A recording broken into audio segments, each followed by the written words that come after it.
O əlidir verib 3 dəfə talaq dünyaya.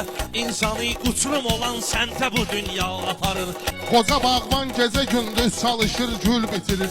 Qoparır hər gülü bir bülbül şeydə aparır. Oxuyarkən bir hədis Həzrəti Peyğəmbərdən, məni əl tatmayan ulduzlara məna aparır. Kim Hüseynə ağlayır, ruzi qiyamətdə gəlir, tutur əllərini onu cənnətə Zəhra aparır. Müstəfanın qızı tərk eylə əldən tutmaz. Ona kim məhrəm olursa onu anma aparır. Əlidir bircə nəfər Kəbədə tənha yaranır. Sonda Zəhranı da son mənzilə tənha aparır. Tanrı şahdır, bəşəriyyət ona küllən quldur. O əmir sahibidir, bəndələr icra aparır. Var adam eşqin ona gətirdiyi imanı, şeytanın bircə dəfə etdiyi fətva aparır. Biri var nauzu ilə sehri və aksun eləyir.